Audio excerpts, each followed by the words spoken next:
जा चले रहे करेजा नहीं, ये सब ठेकेदार ही फेटान परे हैं। काहे बरे का?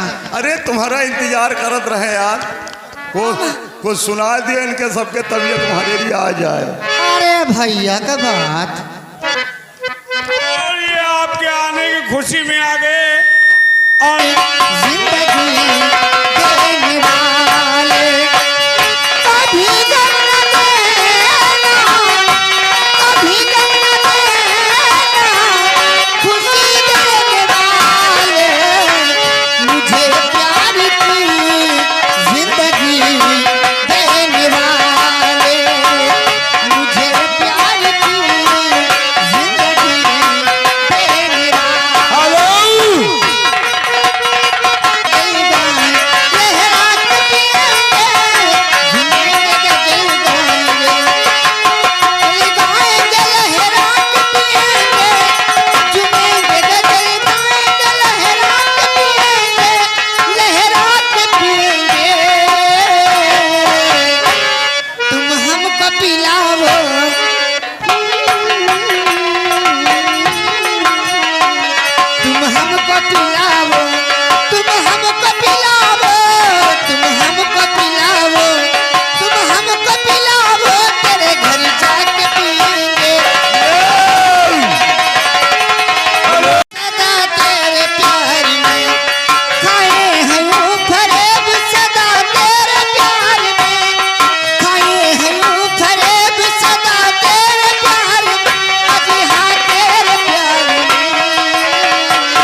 बिस्तर के फूल सूख गए इंतजार में, बिस्तर के फूल सूख गए इंतजार में। हेलो,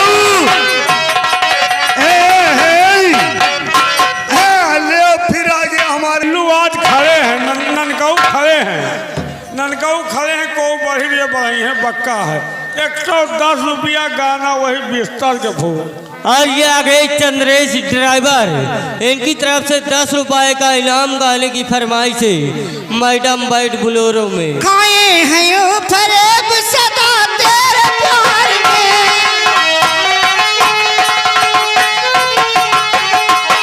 खाए हैं ओ फरेब सदा तेरे प्यार में, अजी हाँ तेरे प्यार में।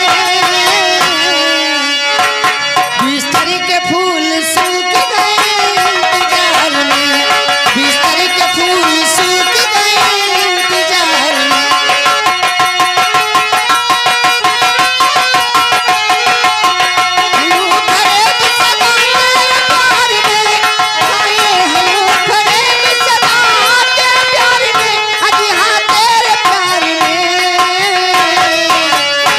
बिस्तर के फूल सूख गए इंतजार में, बिस्तर के फूल सूख गए इंतजार में। हेलो, अब कितनी देर बाकी है सलहो सिंगार, अब कितनी देर बाकी है सलहो सिंगार में, अब कितनी देर बाकी है सलहो सिंगार में, अरे सलहो सिंगार में। गाड़ी न छूट जाए कहीं इंतजार में, गाड़ी न छूट जाए कहीं इंतजार में। हेलो,